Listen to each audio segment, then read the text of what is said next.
Diamond returns a king to his throne. Here's your look at the Lord of the Rings deluxe action figure of Aragorn.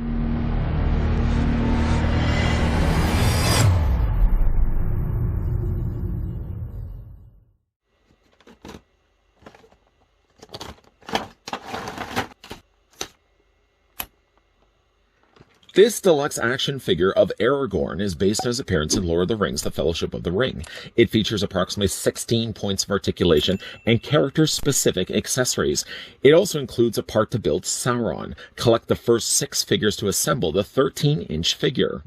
Before taking some time and looking at Aragorn, I'd like to take some time and thank the folks over at Diamond Select that did provide the sample of Aragorn and also brought us one step closer to completing Sauron. I can't wait to see how good that figure looks once he's fully assembled. 13 inches tall, Sauron. More on that in a second. First, though, let's grab the tape measure just to see how tall Aragorn stands. Starting first with inches. The figure's about 7 inches in height. I guess he's about 6 3/4 of an inch tall. That works out to be a figure that's about 17 centimeters tall. As it has been some time since we had a look at Lord of the Rings figures here on this channel, let's bring you all up to speed as to where we left things off last. I believe the last figure we had a look at was the Moria Orc. The figure was known for having 2 swappable heads. I just decided on displaying the figure with this head sculpt. The other one had the more kind of like a face guard helmet that he wore. We also had a look at the Ring Wraith. A decent looking figure. Had a lot of plastic going for him. I wish he had more fabric, mixing some fabric and plastic. And we started this little journey to destroy the ring. Why didn't we just jump on board those big tiny birds? I know they didn't want to get things involved, but could have easily just flown over the mountain and just dropped off the ring. That would have been the end of the movie right away. Anyways, though, Frodo, I think, is still the best figure we've gotten from this line. His level of likeness, I think, is topping what we get with Aragorn. It still looks a pretty good-looking Aragorn, but I think so far from what we've seen here, at least of the 4 figures, I think Frodo is the one that looks the most like his film counterpart. These figures all, by the way, do come included with parts to build Sauron. Did I already mention that? I did already mention that. But did I tell you where we've left off with Sauron? Let's bring the figure in right now. He's not much of a threat right now because certainly he's missing his head, he's missing his arms, and even, in fact, his lower limbs. Let's fix that right away. Aragorn comes included with 1 leg and 1 arm. I guess they did want to mix, kind of wanted to spread the plastic around because I would have thought just include 2 arms and then 2 legs with the other figure, but then I guess the other figure would have a lot of extra plastic. They wanted to spread that plastic around. So the figure in this case actually comes included with only 1 leg of Sauron, so he would have to hop into battle. The figure also comes included with 1 arm for only swinging with the 1 sword, or his big giant mace. So let's go ahead and bring in the Sauron where we've left things off. We're going to go ahead first. I'm going to pop the arm in place. The shoulder pads are always things that fall off this figure and will still continue to fall off. In fact, let's just take that off right now. Fitting the arm, the forearm, the shoulder, and everything in between. Just popping that in place. Oh, it's so tight. There we go. I think we got it. And then we can go ahead now and pop the ball joint back for the torso. Let's grab the leg. I want to make sure, of course, I've got the leg facing the right way. I think I'm seeing the arch sort of this way in, so I'm going to probably want to put the leg on this side. Is that right? I hope that's right. And then pop that in place. Minus the shoulder pad, I'm going to have to go retrieve. It's on the floor right now. I think this goes on this side. There we go. That's where we've left off for Sauron. You can't even see him. He's past the screen. But he's about, I would say, another third of Aragorn taller. He just needs, of course, his head. Let's move that figure out of the way, and have a look at the rest of the accessories that come included with Aragorn. Starting first, he comes included with a torch. The torch has been done here using translucent plastic. It sort of starts more down below in the yellow and then transitions nicely to a more warmer orange further up. It's on top of what I'm guessing to be is a stick. I don't know if I would still consider that a stick. That's a pretty broad stick. That's almost a limb of a tree. This is something that Aragorn can hold in his hand. Though the hand that's best for that is this hand right here, as it's a gripping hand, of course. Go ahead and just take the torch and slide it in between his fingers and his palm. And Aragorn can be displayed with the torch. I kind of actually like the idea of displaying him with the torch myself. The figure also comes included with 2 swords and scabbards. He has 1 scabbard and sword standalone that doesn't attach necessarily to his body. You can see you draw out the blade. The blade is done in a softer plastic, so it has a little bit more flexibility to it. Normally, you wouldn't be able to do this with a real sword. I guess it depends. You could get yourself a really cheap sword. Some cheap swords. Very thin metal. But that slides into the scabbard. And I'm just like looking at the figure. There doesn't seem a place that I can find that this slides in place. Unless you took the scabbard and slide it down. Doubled up the amount of real estate space, at least on this side. Like I said, it doesn't seem like there's a place, even if you took, well, he also comes with the ranger sword, but the sword doesn't look like it can be removed because it's attached right here by the strap. So in this case, like I said, you could probably just run it down the side or just decide for yourself to display Aragorn with the sword and just leave the scabbard right out instead. As I already said, he does come included with his ranger sword. I think this is the ranger sword that he has. Draw the blade out. It seems to have the same guard, hilt, and blade as what he had in the original. But this is I think the first sword that he has, the ranger sword. And again, it's made of a softer plastic. It easily holsters to the side of that scabbard. Slide that right down into place. No problems whatsoever getting that into the scabbard.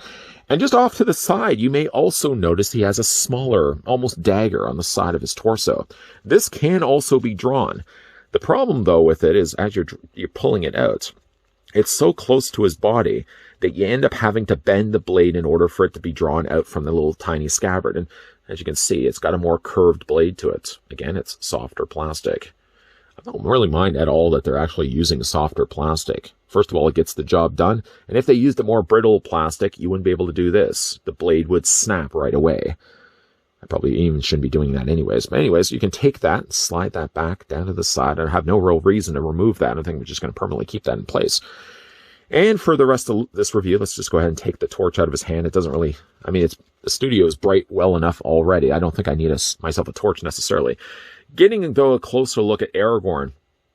It's not a bad likeness of Viggo Mortensen, although I don't know if it's as good as Frodo. Frodo set the bar pretty high, and that's somewhat ironic considering he's the shortest figure that we've looked at so far. Aragorn is pretty close on likeness. I think it looks actually more like him, more from the side than it does from the front. The paint is really good on this. I do like the way they've painted in his beard, or some of the aspects of his beard. It's a little bit more lighter stubble here off to the side and more fuller of a beard down in the goatee area. The skin tone is also good too. It's not too pale. It's more of a darker, grimier color. Of course, now he's at the beginning of the movie, so he's sort of just, I guess, holding up fort in bars in little small areas. Again, like the darker coloring of his skin looks definitely a lot better, I think, on this character. Like everything about his outfit is really dirty, grimy. For example, he does have the longer trench coat, which is a softer plastic. And then underneath that, he does have, I guess this would a tunic be the best way to describe this. Tied up at the front there, of course. And then underneath, he does have his shirt and, of course, his notable necklace. That's nicely painted in there as well. It's small little touches of detail like this that you would imagine someone would have to go in there, I'm guessing by hand, and very intricately paint the little tiny necklace. And I think they've succeeded. Like the necklace is nicely done. It's not too, I mean, there's a little bit of the flesh tone by it, but I mean, that's a pretty small space to work with. Would you be able to go in there with a hand and a paintbrush to paint that? Oh, you could. Okay, never mind then. Now, he does have one hand for really not doing anything, to be honest. I mean, even if you took the sword, for example, it doesn't really fit into this hand specifically. This hand, I think, is more just for instructions, as if he's wanting to get paid. I'd probably recommend paying the man. If you did want to have him wielding swords, then really this other hand is the better one for it. Unfortunately, like the hilt is a little more bent on this sword, but like both the swords fit into his hand, it's just more mileage as to which sword fits a little bit better. Actually, this hand works the best with the torch, but you can easily still have him holding the sword also as well. Put that back into slotting it down below here. The figure has some, like I said, some decent paint done to him, like even down to the bottoms of his boots here. They've got settled dirt on there, mud and everything else that would have caked onto his clothing. Even like the under treads of his shoes, not as dirty necessarily as the rest of his boots, but they actually get a little bit of dirt on there as well. There's peg holes on the undersides of the feet, but actually none of these figures have display stands coming included with them. I kind of wish in one way that Diamond would have included display stands with the figures, but I understand as well that all the other accessories that these figures come included with, not to mention Build-A-Figure parts for Sauron, I'm fine for the fact that they didn't come included with display stands. Let's look at the articulation here on Aragorn. We're going to start things off first with his head sculpt. Head rotates all the way around. You would imagine that with the length of his hair being as it is, it would be harder to rotate his head. And I guess you're not really that wrong. You really wouldn't want to rotate his head all the way around anyways, but if you did, you just want to be careful that you don't get his hair hung up inside of his jacket. That happens all the time. How often are you spinning your figures' heads all the way around? I'm not willing to comment on that. Head looks down, head looks up, head also sways back and forth. You can take the arms and bring them out. I don't know why, for some reason, like looking at his body, I know it's not really him, but it kind of looks like Eric Draven's body from The Crow. A completely different jacket, completely different sleeves. I don't even know why I would have even brought that up in the first place. For some reason, again, just like looking at it, it reminds me of the Eric Draven that Diamond Select released earlier. Arms rotate, yes, all the way around. If you look at the bicep, there's a swivel cut right here that you can take the biceps and rotate them all the way around. The figure does have a double hinge on the elbow, and his grimy hands can rotate all the way around. The upper torso is on a ball joint. The legs do split out. At least the lower end of his tunic is soft enough that you can, bring the leg forward, bring them back. There's a swivel at the top. There's a double hinge here on the knee. No articulation here for the boots. They seem to be just a continuation of the same plastic from his lower legs. Ankles do have a hinge back and forth this way, and there's also a nice ankle rocker in there as well. Aragorn's a nice looking figure. Well, one thing I did notice there on the packaging, I'm just going to put the figure down here for 1 second, get him to stand. Normally I would not bring in the packaging, but for the sake of this, I did definitely want to bring this in. It looks as if Aragorn did have himself a quiver and arrows. I've looked around at the packaging. I've also looked at the floor in the vicinity of where I'm reviewing, and I don't see a quiver anywhere. I wonder if the figure still included one. If you did pick up this figure for yourself, let me know in the comments if the figure was supposed to come included with a quiver and arrows. Could have been just the case where I dropped it onto the floor. I'm looking at the floor right now. I don't see I know what a quiver and arrows would look like. I don't see a quiver and arrows. What I do see, though, is Frodo. It's not quite quiver and arrows, but I'm going to bring him in right now. I still don't think he's as good. Not this level of sculpting that Frodo got. But Aragorn's a nice looking figure. If at some point I hope we are going to be getting a return of the King Aragorn, which of course will be changing out the dirtier, grimier looking clothing that he would have had in the first film, changing out to be a more king appropriate clothing. I wonder if that's going to be the case. Now, we are, of course, still needing to finish off the rest of Sauron. We've got ourselves at least now one arm. We've got one leg. We have to now match that onto the other side. Something we will be looking at in upcoming reviews. But yeah, I like the look of Aragorn. I don't know if I like him as much necessarily as Frodo, but he's still a nice looking figure. And especially if you are going to be collecting all of the Lord of the Rings, it would make no sense just to start and stop with Frodo. You're going to want to, of course, get all of them. And Aragorn is going to look rather nice on the shelf along with the rest of the figures from this line. Seems we took a bit of a side quest here on this channel, but we're finally joining back up with the journey of the Fellowship as they go to destroy the ring. Having now looked at the fourth figure and one step closer to building the 13-inch tall Sauron. One step closer, ironically saying that because Aragorn here only comes included with one of the legs. I guess the more I think about it too, why would you include one figure with two long legs? That's extra plastic for that one figure.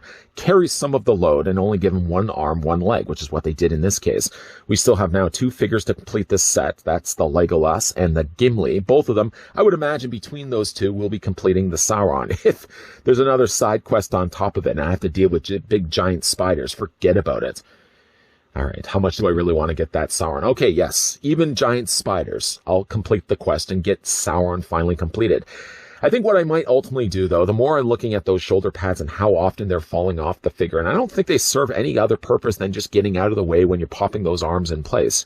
Once those arms are in place, after looking at Legolas and Gimli, I'm going to glue those shoulder pads so they're never going to bother anybody ever again. Aragorn here, still looking at the packaging. I'm just looking at it right now. He came included with, if I was to assume it from the picture, a quiver and arrows. And still, in between takes, I looked all around the flooring and I couldn't find the quiver and arrows. Did Aragorn, in fact, come included with arrows? If you have this figure yourself, let me know down below in the comments section, and I'll continue my quest afterwards. I just hope I don't run into big giant spiders.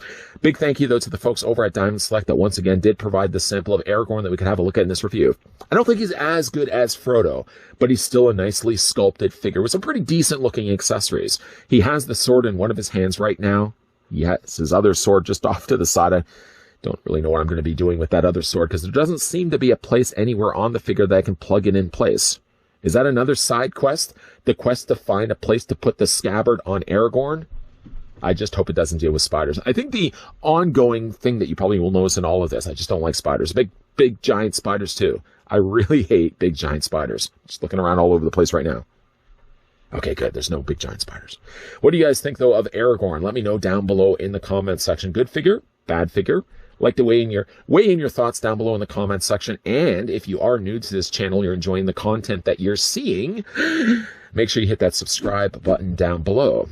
Make sure as well you're turning on the bell notification and making sure that you're coming back to this channel, because we have 2 figures left to go through, Legolas and Gimli, and then we'll be finally completing the 13-inch tall Sauron. I can't wait. Lots of stuff coming your way, guys. So as always, thanks for watching. See you guys next time.